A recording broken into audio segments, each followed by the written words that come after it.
은혜 다시 일어서게 하는 힘, 오늘 28번째입니다. 우리 삶에 있어서 은혜가 찾아온다는 것은 세상 그 어떤 것보다 큰 것을 누리고 살아가는 것입니다. 은혜가 우리 눈에 보이지 않는 것 같지만 은혜가 임한 사람의 삶은 우리 눈에 보이게 되어 있습니다. 저는 요즘 어려운 시절, 물론 가정 안에서 자녀들과 함께 보내면서 저희도 갈등도 있고 또 많은 대화가 없던 터라 삼시세끼 같이 밥을 나누고 하는 일들이 고통이었다니까요. 그래도 어느 날 이 일들을 통해서 자녀들 안에 은혜가 찾아오고 삼사모 같이 말씀을 나누고 하는 일들 통해서 그 일 은혜를 받으니까 자녀가 또 성적도 올라가고 또 말하는 것도 벌써 달라지고 해서 요즘 어느 때보다도 참 은혜가 귀하고 은혜가 우리를 떠밀 때 성도는 세상 가운데 똑같이 사는 것 같지만 존귀한 하나님의 사람으로 살아가고 있음을 느끼게 됩니다. 저는 지난 한 주 2차례의 은혜로운 일들이 있었습니다. 하나는 그 전주에 엄청나게 해피룸에서 가장 만삭이 되어서 울고 있는 권찰님을 보고 안 되겠다, 주중에 한번 신방을 가야 되겠다 하고 이렇게 아내와 함께 신방, 소풍을 가게 되었습니다. 교제하던 끝에 제가 물었습니다. 첫 아이의 이름을 무엇이라고 지기로 했나요? 라고 했더니 주하라고 짓기로 했다는 겁니다. 그래서 또 뻔하구나. 주님과 하나님의 약어 주하구나. 그냥 매일 이름 내가 져줄까요? 라고 했는데 아니 그렇지 않다는 거예요. 그래서 제가 그 이름을 그렇게 지은 이유를 물었더니 주하는 뭐에 이렇게 이니셜일 것 같아요? 주님께? 네, 아니요. 주권을 하나님께 라고 하는 그 말의 약어 주하라고 이름을 짓겠다는 것입니다. 그래서 제가 좀 더 이렇게 물었더니 설명하기를 내 몸에서 낳은 자녀이지만 내 것이 아니라 하나님의 것이며 자신들은 하나님이 주신 선물을 위탁받아 잘 관리해야 되는 청지기적 사명을 감당해야 될 의무가 있다고 말을 하는 겁니다. 또한 자녀가 일평생 주권이 하나님께 있다는 사실을 인정하면서 살아가도록 이 자녀의 이름을 이렇게 지었다는 것입니다.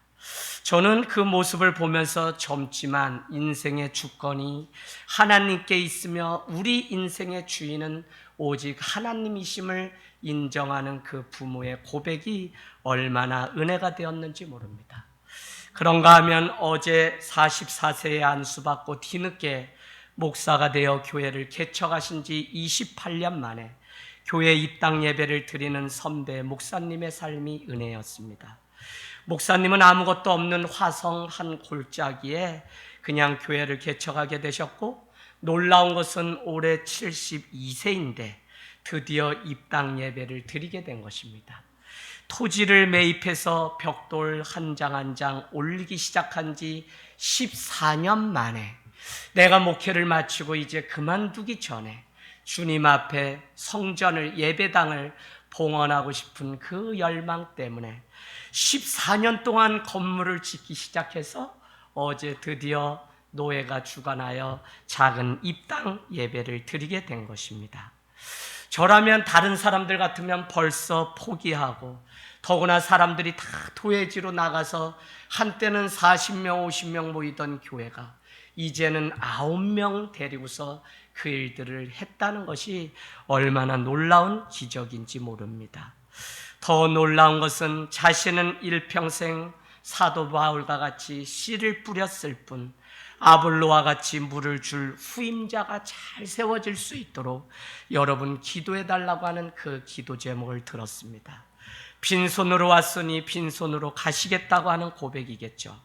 교회를 다 지으면 이제부터 큰 사명 내가 감당하고 내 인생 끝날 때까지 주를 위해서 살겠습니다라고 하면서 비전을 말을 할 텐데 목사님은 그것이 아니라 나의 사명은 여기까지이고 이제 누군가 물을 주고 열매를 딸 수 있는 후임자가 잘 세워질 수 있도록 기도 요청을 하는 것을 보았습니다. 여러분, 영광을 누리지 않고 물러나겠다고 하는 작은 표현이었습니다. 모두들 그에게 궁금증을 갖고 있습니다.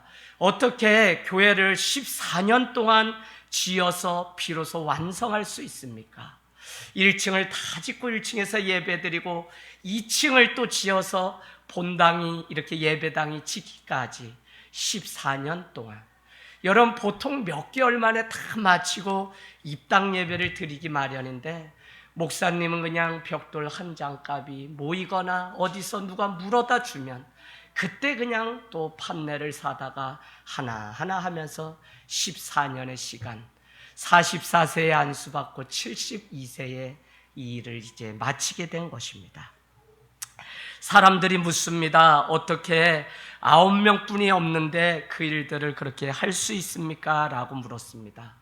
한사코 많은 사람들이 목사님의 그 성품을 칭찬하기를, 그분은 그냥 기다릴 수 있는 그 인내심이 대단하신 분이라고 그렇게 칭찬하는 모습을 보았습니다. 비록 그냥 일평생 목회하여서 수백 명의, 아니 수천 명의 사람이 아니어도 오늘 9명밖에 없는 성도와 그 시골 작은 마을, 사람들이 오는 그 밤에 그냥 길목에서 십자가 불빛 밝히면서 그것이 내 사명이라고 여기면서 살아왔던 것이죠. 저는 그 일을 보면서 참 훌륭하시다라고 하는 새로운 마음의 움직임이 있었습니다. 더구나 목사님의 고백 가운데, 사람들의 이야기 가운데 목사님에게 적어도 그 14년의 기다림이라고 하는 것은 다른 의미가 아니라 주님이 목사님께 말씀하실 때까지 움직이지 않고 말씀하시면 벽돌 한 장 한 장을 쌓는 14년의 세월이 그에게 기다림이었다는 것입니다. 여러분, 오늘 교회가 세워져서 하늘땅교회도 10년을 이제 맞이하게 됩니다. 그런데 이 오랜 시간 동안 1년에 한 가정 한 사람만 세우자고 하는 비전 가지고 천천히 왔는데도 10년의 세월이 후딱 어떻게 오늘 여기에 왔는지 알 수 없을 정도입니다. 저는 이 기다림이 얼마나 큰지, 정말 이 기다림의 세월이 보통의 내공이 아니면 할 수 없는 일이라는 사실을 알기 때문에 오늘 선배 목사님의 그 걸어가신 걸음을 존경하게 된 것입니다. 사랑하는 여러분, 누구나 예외 없이 살다 보면 인생의 풍랑을 맞게 됩니다. 물론 그 일은 얼마나 괴롭고 힘든 일인지 모릅니다. 그러나 그런 과정을 통해서 하나님 앞에 우리는 정직해지는 법을 배우고 있는 것입니다. 자신의 삶을 재조정하고 수정하는 기간, 삶의 방향을 바꾸고 비로소 내 삶의 연약함이 무엇인지 인정하고 진정으로 겸손과 낮아짐을 배우게 하는 시간이 환난과 고통의 시간이라는 것입니다. 그래서 믿는 우리는 환난과 풍랑을 바라보는 시각이 달라야 된다는 것입니다. 그 너머에서 말씀하시는 주님의 그 보이지 않는 손길이 있다는 사실을 놓치지 않을 때 성도는 비로소 승리하는 인생을 살아갈 수 있는 줄로 믿습니다. 이 가정이 없으면요, 진정 우리가 사랑하고 붙잡아야 하는 것이 무엇인지 모른 채 날마다 습관적인 삶을 따라 살아간다는 것입니다. 여러분, 정말 우리가 신앙이 있다면 내 삶에 가장 위기가 있을 때 내가 모든 거 다 버려요. 난파선, 유로글라 그 광풍이 일었을 때 그 배에 있었던 물건을 다 버렸다고 사도행전은 우리에게 말씀하고 있습니다. 왜 그러냐면 정말 모든 걸 다 버릴지라도 내 자신의 생명이 가장 귀하기 때문에 물이 차오르는 그 배를 가볍게 하기 위하여 물건을 다 버렸던 것을 우리는 알고 있습니다. 여러분, 바로 지금 우리의 삶 가운데 환난과 위기가 온다면 우리는 우리가 붙잡고 있는 모든 것을 버릴 수 있는 용기와 결단이 필요합니다. 할렐루야. 그래서 저는 우리가 지금 사랑하고 붙잡고 있는 것이 무엇인지를 결정하고 결단하고 재수정해야 되는 때가 바로 오늘이라고 믿는 것입니다. 가정마다 믿음의 사람이 바로 서서 지금 우리가 무엇을 해야 할 때인지 선포하고 가르치는 그 일이 얼마나 중요한지를 늘 보게 됩니다. 여러분, 이제 교회는 점점 작아집니다. 하늘 땅 교회도 제 늘 소원은 100명의 성도가 되면 20명씩 돼서 이 작은 교회가 마을로 세워지는 일이라고 늘 말씀드렸습니다. 여러분, 이제는 일주일에 한 번 나오는 주일학교가 자녀의 교육을 책임질 수가 없습니다.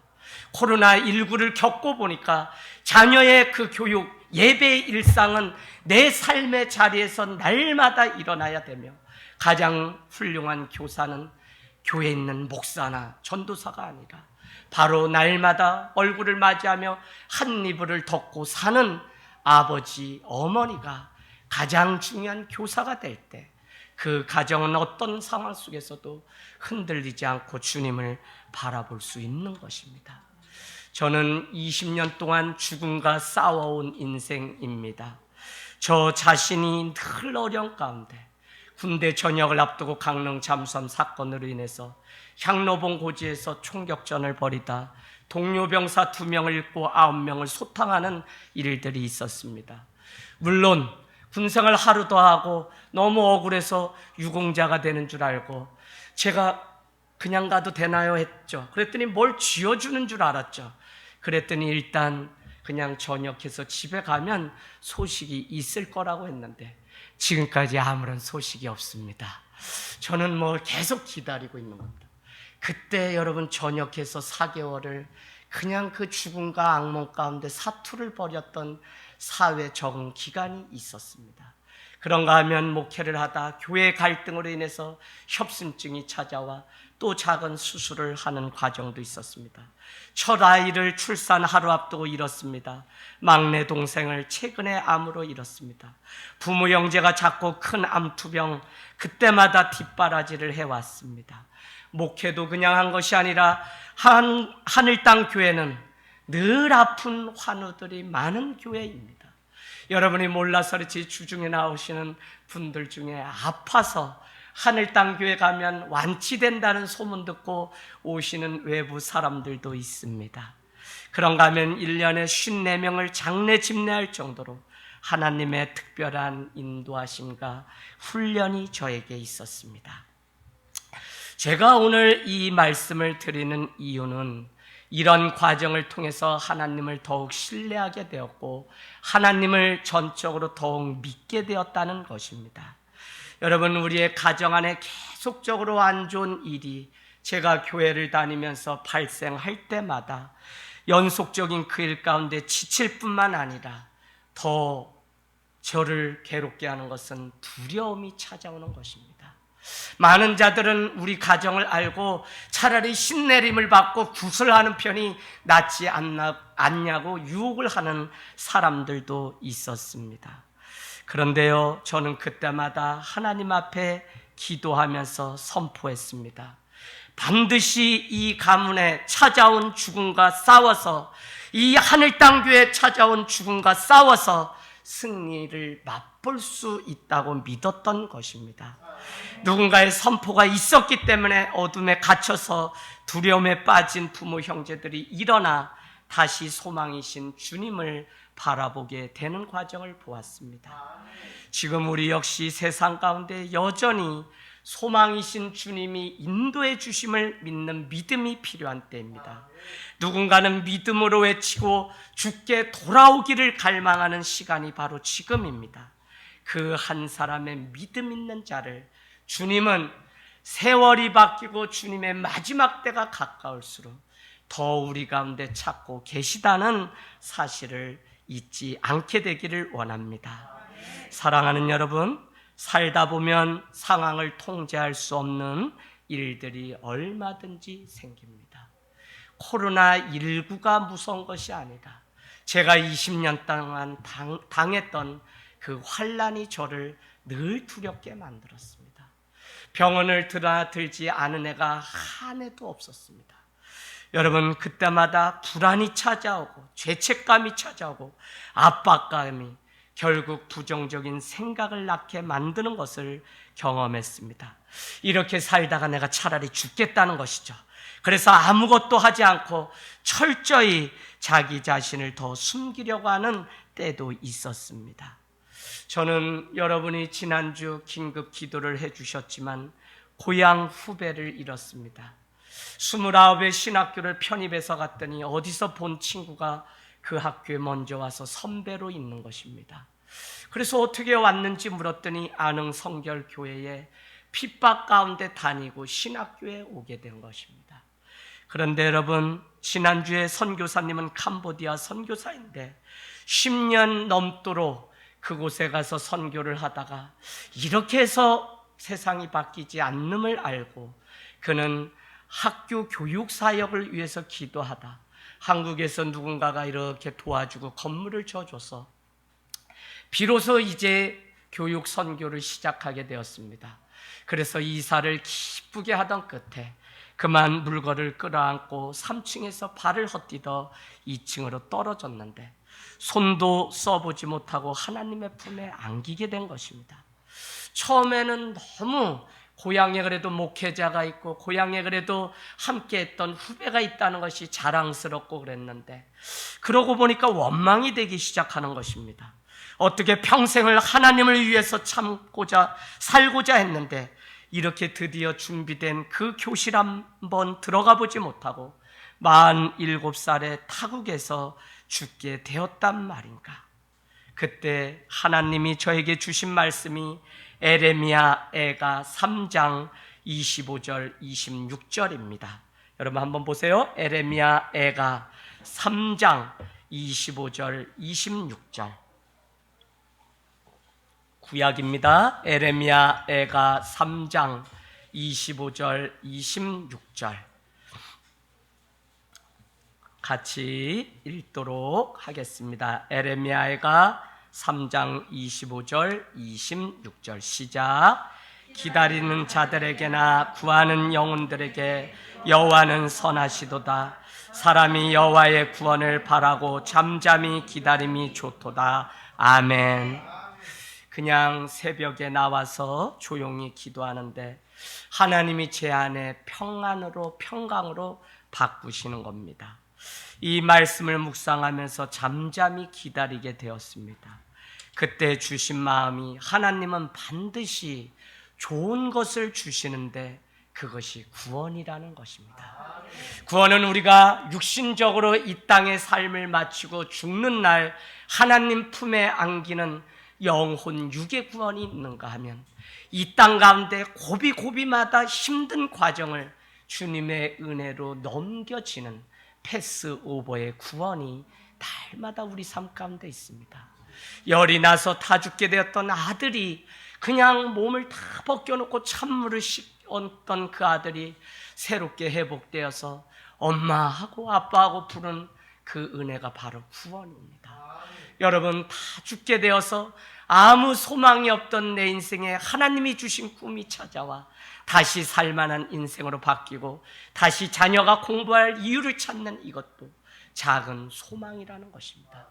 보는 시험마다 낙방하고 떨어져서 더 이상 직장 생활을 포기했던 한 젊은이가 어느 작은 회사로부터 콜링이 있을 때 그는 세상의 모든 것을 얻은 자처럼 구원을 얻은 감격 속에 살아가는 것입니다. 우리에게 오늘도 중요한 것은 늘 구원의 기쁨 가지고 살아간다는 것입니다. 사랑하는 여러분, 주님이 우리를 구원해 주십니다.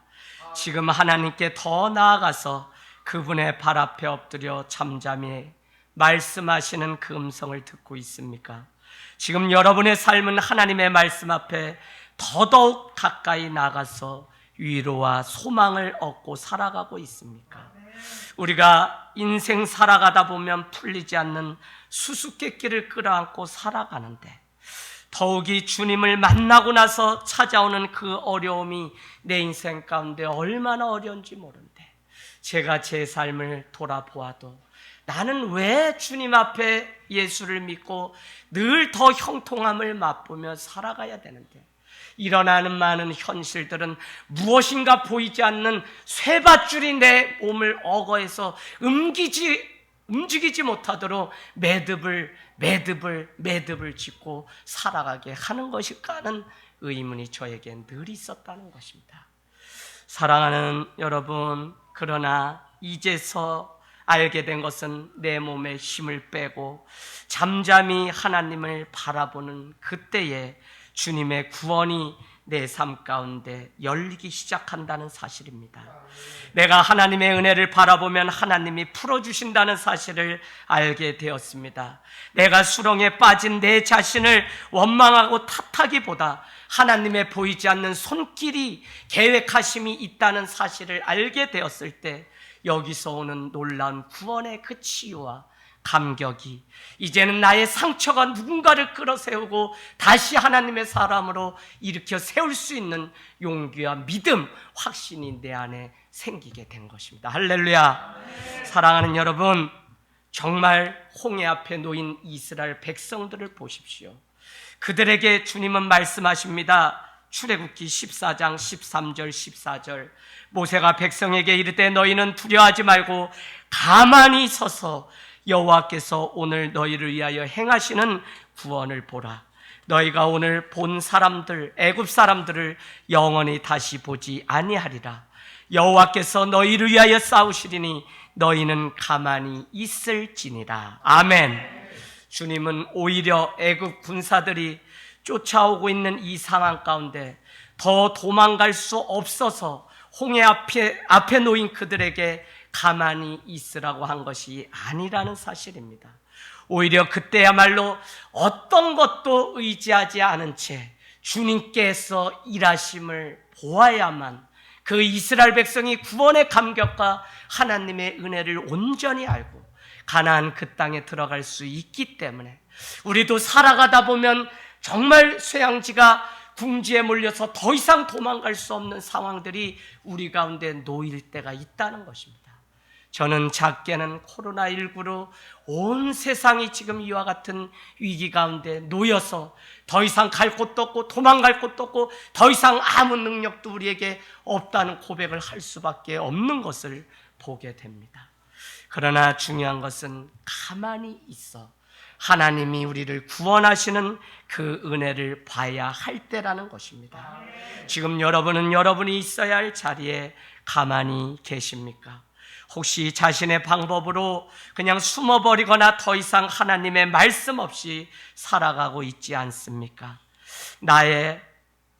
우리가 이 상황 가운데서 어떻게 반응을 보이고 살아가느냐가 우리의 남은 인생 가운데 예배자요 사명자로 어떻게 살아갈지가 결정된다는 것입니다.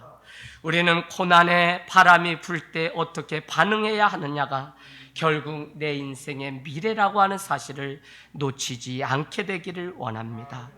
여러분, 이스라엘은 그냥 하나님의 은혜 가운데 구원의 과정 가운데 있습니다. 그러나 바로가 그 백성을 놓아주지 않는 것이죠. 10가지의 재앙 가운데 첫 것을 죽이는 재앙이 있었습니다. 그때 믿는 이스라엘 백성들을 구원하실 약속으로 집안에 있는 문설주에 그냥 양의 피를 잡아서 그 피를 뿌려놓으면 너가 믿는 자라는 사실, 이스라엘 백성이라는 사실 때문에 해하지 않고 살려주시겠다고 하는 약속이 있었다는 것입니다. 여러분, 주님만이 우리의 도피처가 되십니다. 세상 아무리 도피처를 찾아도 도피처는 없습니다. 고난은 우리를 성장시키는 하나님의 때입니다. 그냥 허송세월이 아니라 지혜 있는 자같이 주님 앞에 매달리고 전적으로 주님을 찾아보십시오. 고난의 바람 때문에 독수리는 더 높이 날 수 있는 것입니다. 사랑하는 여러분, 고난에 맞서는 훈련 때문에 성도는 더 멀리 더 높이 사명자의 삶을 살아갈 수 있는 것입니다. 예수님을 믿는 것은 그 자체가 고난입니다. 또한 이 땅에 살아가는 자체가 고난이죠. 어느 날 갑자기 찾아온 고난이 아니라 어쩌면 이 세상 가운데 살아가는 삶이 고난입니다. 그렇기 때문에 우리는 이 작고 큰 고난을 만나게 되면 우리가 어떤 방식과 태도를 취하느냐가 우리의 믿음이라는 것입니다. 저는 에베소서 6장에 등장하는 하나님의 전신갑주로 무장한 성도의 삶이 지금 필요하다고 믿는 것입니다. 말씀과 기도 가운데 무장하여서 이 많은 고난 가운데 우리가 나갈 수 있도록 준비되었는지를 오히려 우리 자신을 볼 수 있는 교회와 성도가 되기를 주님의 이름으로 축원을 드립니다. 이 사실을 모르면 우리는 날마다 주의 평강을 놓치고 살아갈 수밖에 없다는 것입니다. 여러분, 오늘 말씀을 이제 보면서 마치려고 합니다. 다윗은 오늘 자신이 처한 상황에 대해서 말씀하고 있습니다. 13절 한번 가서 표시해 보세요. 주께서 나의 고난을 보시고 환난 중에 있는 내 영혼을 아셨다고 다윗은 고백하고 있습니다. 그 고난은 우리가 잘 아는 것처럼 자신을 죽이려는 적대 세력이 있었다는 의미입니다. 그러니 8절 한번 가볼까요? 8절에는 더 나아가서 나를 원수의 수중에 가두지 아니하셨고 내 발을 넓은 곳에 세우셨음이니라 라고 하는 원수라고 하는 그 고백을 하게 됩니다. 그 원수는 다른 사람이 아니라 자신을 몇 번이고 죽이려고 했던 자신의 장인, 자신의 전 왕이었던 사울 왕입니다. 그에게 처한 고난이 얼마나 심했는지 9절 말씀 한번 가보십시오. 내게 은혜를 베풀어 달라고 간청하고 있는 다윗의 모습을 보게 됩니다. 그 고난의 깊이가 얼마나 무서웠는지 그는 오늘 9절에 이런 고백이 나옵니다. 내가 근심 때문에 눈과 영혼과 몸이 쇠하게 되었다는 것입니다. 여러분, 정말 고난이 우리 가운데 찾아오게 되면 근심하게 되고 염려하게 되고 눈과 영혼과 몸이 쇠하는 일들을 겪게 됩니다. 우리가 왜 잠 못 자고 왜 고통과 괴로움 가운데 살아가고 있습니까? 오늘 20대 중반에 불과한 다윗은 얼마나 사는 것이 힘들었는지 애늙은이처럼 고백합니다. 그의 나이에 눈과 영혼과 몸이 다 상하게 되어 내가 죽게 되었다는 고백을 하게 됩니다. 그런데 다윗은 원망하지 않았다는 것이죠. 10절 말씀 한번 볼까요? 내 일생을 슬픔으로 보내며 나의 연수, 내가 살아가는 세월 탄식으로 보냈다는 것입니다. 여러분, 정말 고생을 많이 해보고 힘든 과정을 겪어본 사람들 옆에 가면 주님을 깊이 경험하지 않으면 그가 자기도 모르게 뱉는 말이 있어요. 교회를 다니면서도 주여, 주여. 그런데 그 주여가 그냥 은혜의 주여가 아니라 뭔가 그냥 한숨을 쉬던 그것이 버릇이 되어서 이제 주여, 주여 하는 것. 여러분, 오늘 다윗은 그 살아오는 과정이 탄식밖에 없다는 것입니다. 그런가 하면 내 기력이, 내 힘이 나의 죄악 때문에 약해지며 나의 뼈가 세졌다고 고백합니다. 뼈가 세지면 여러분 골다공증 아시죠? 뼈가 세지고 관절염이 와도 여러분 얼마나 잠을 못 이루고 괴로운지 모릅니다.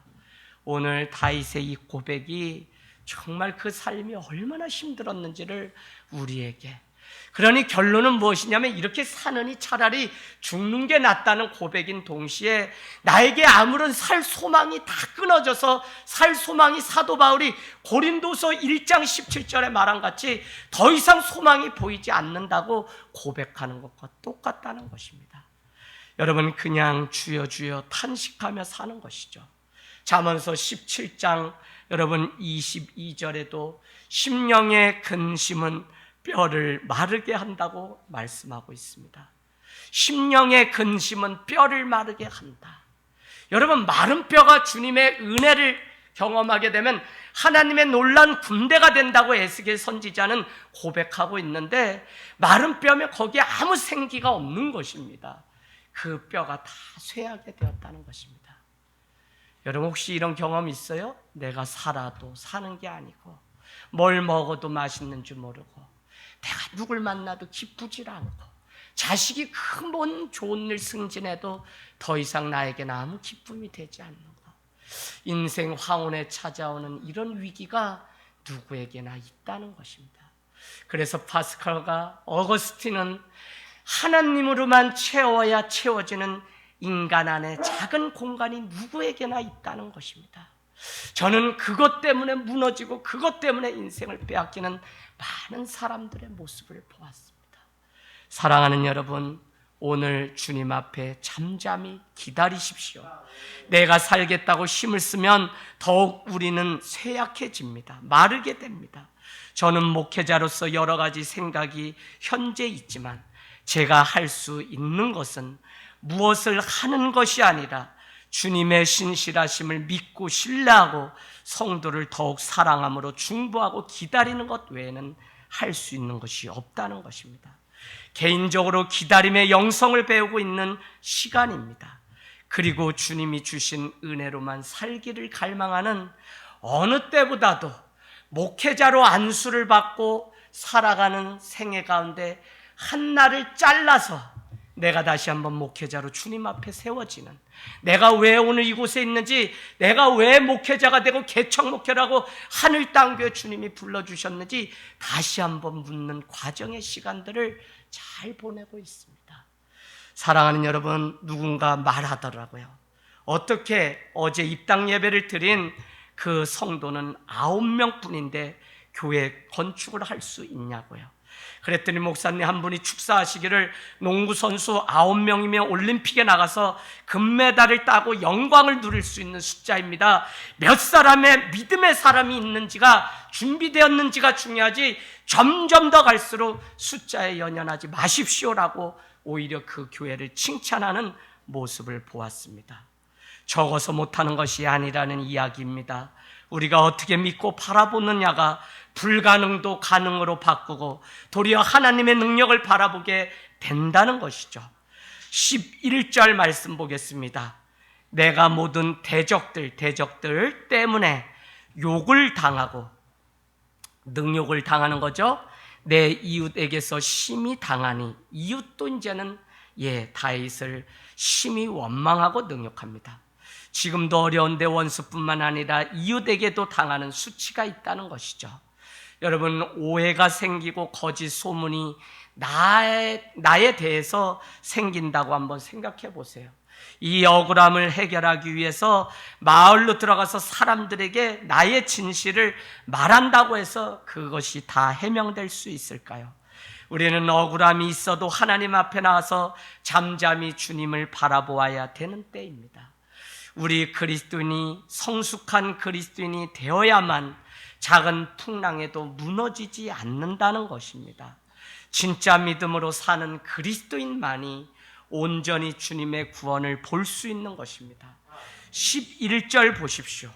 내 친구가 놀라고 길에서 보는 자가 나를 피하였나이다. 길에서 만나는 자도 나를 슬금슬금 피하는 거예요. 친구로부터 버림받은 이 고난도 크잖아요. 믿었던 사람에게 당하는 이 배신감은 엄청 큰 거거든요. 그런데 나를 잘 알지 못하는 그냥 길에서 만나는 사람들조차도 나를 피하면서 이렇게. 여러분, 다윗은 자신이 잊혀진 사람이 되었다고 말합니다. 자기를 아는 척도 하지 않고 마치 죽은 사람 대하듯 사람들이 대한다는 것입니다. 그래서 다윗은 자신은 깨진 그릇과 같다고 오늘 고백합니다. 12절 같이 읽을까요? 시작. 12절. 내가 잊어버린 바 됨이 죽은 자를 마음에 두지 아니함 같고 깨진 그릇과 같으니이다. 아멘. 뭐라고요? 자신은 이미 잊혀진 자 같은데 어느 정도냐면 자기를 아는 척도 하지 않고 마치 죽은 사람 대하듯 자기를 대한다는 것입니다. 여러분, 그러니 자기 인생은 그저 열심히 내가 주님 앞에 살아왔는데 그냥 다 깨진 그릇처럼 자기 자신이 지금 보이고 있다고 말을 하고 있는 것입니다. 설상가상으로 13절을 보세요. 13절. 내가 무리의 비방을 들었으므로 사방이 두려움으로 감싸였나이다. 그들이 나를 치려고 함께 의논할 때에 내 생명을 빼앗기로 꾀하였나이다. 저는 여러분 점점 더 오늘날 개인주의와 시대이기 때문에 정말 맷집이 없으면 성도도 살아내지 못합니다. 그 맷집은 무엇이냐면 다른 사람들의 말과 다른 사람들의 어떤 행동에 내가 반응하지 않고 나의 평강을 지키면서 갈 수 있는 것. 여기 우리 집사님도 계시지만 작은 가게 오픈해서 커피숍을 경기도 광주에 제가 신방을 다녔습니다. 그냥 그 사람들이 왔다가 가서 다는 그 댓글 때문에 죽겠다고 하면서 나한테 몇 번, 일주일에 한 번씩만 좀 댓글 달아줄 수 있냐고 그렇게 이야기를 해서 내가 약속은 못하지만 할 수 있도록 할게. 여러분, 경기도 광주 모연에 가면 이씨 부인이라고 하는 커피숍이 있습니다. 전통 찻집 같은데 뭐 어떻게 이름을 곡마다 이씨 부인. 네. 그래서 갔더니 너무 좋고 사람들이 많이 오기 시작하는데 젊은이들이 많이 와요. 그런데 그 젊은 엄마들이 막 마음에 들지 않으면 가시 있는 말들로 거기에 막 이렇게 쓰니까 그냥 이제 30 중반밖에 되지 않은 요 두 커플인데 너무 힘들어하는 모습을 보니까 마음이 짠해요. 오늘 다윗은 친구도 원수도 길거리에서 만나는 자도 모든 자가 심지어 자기의 장인조차도 자기를 관역 삼아 화살을 당기는 이런 일들 가운데 놓여 있는 것입니다. 여러분, 세상 사람들 두려워하지 마십시오. 오늘 여러분이 비방과 두려움을, 여러분을 치려고 하는 사람들, 여러분의 생명을 빼앗으려고 하는 사람들로 인하여 두려워하지 마십시오. 믿음으로 살아가야 할 때 사람보다 사람을 더 두려워한다면 우리는 하나님을 믿는 것이 아니라 세상 사람을 하나님보다 더 두려움의 대상으로 여기기에 또 다른 방식의 우상 숭배를 하고 있는 것입니다. 우상 숭배라고 하는 것은 내가 어느 것에 지배를 받고 어느 힘을 추구하면서 살아가는 것을 우상 숭배라고 이야기합니다. 팀 켈러 목사님은 그것이 어떤 사람은 그냥 권력이고 성이고 명예고 학업이고 마지막에는 어떤 누군가의 인정이 우상 숭배되어 살아간다고 지적하고 있습니다. 다른 사람이 나를 어떻게 볼까에 대한 이것 때문에 하나님을 두려워하지 못하고 하나님 앞에 우리가 나가지 못한다면 직장에서든지 어디에서든지 우리는 우상 하나를 내 안에 끌어안고 살아가고 있는 것입니다.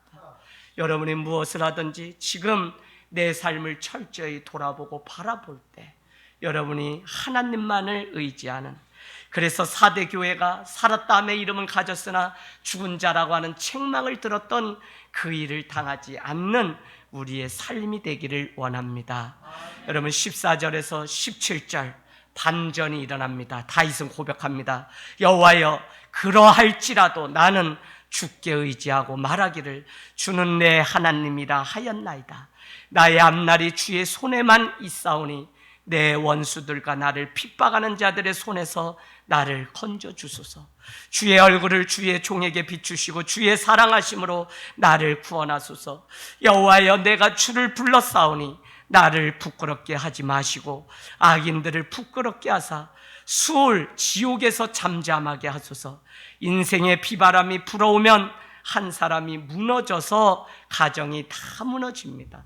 그때 누군가 바로 서서 여호와의 이름을 간절히 구하고 주님께 와서 주님의 이름을 다윗과 같이 불러야 합니다. 결국 주님은 우리에게 믿음을 요구하시고 예수 그리스도를 닮아가게 하시고자 하십니다. 결국 하나님을 기다리는 자가 승리합니다. 여러분, 노치원이라고 아십니까? 노치원? 노인 유치원. 유치원처럼 연세 드신 분들이 집 앞에 오는 주간보호센터 차를 타고 아침에 갔다가 오후에 돌아오는 노치원. 근데 그곳에 가면 지금까지 살아오신 한 분 한 분의 삶이 다 드러난다는 것입니다. 더 타협하거나 양보하지 않는 그 모습이 다 드러난다는 거예요. 가는 곳마다 이곳 저곳 강사들을 불러서 재밌게 해드리려고 그들이 어르신 아버님 이렇게 해보세요 저렇게 해보세요 라고 하는데 어떤 분은 그런 것이 못마땅하다고 그것조차도 옮기다 결국은 가정집에 혼자 머무는 어르신들이 많다는 것입니다. 그래서 젊은 세대인 자녀들의 고민은 무엇이냐면 어디에 부모님이 좀 가셔야지, 어울려야지, 공동체 생활을 해야만 이분의 삶이 영위할 수 있는데, 직장을 가면서도 늘 부모님이 걱정하는 세대가 오늘날의 세대라는 것입니다.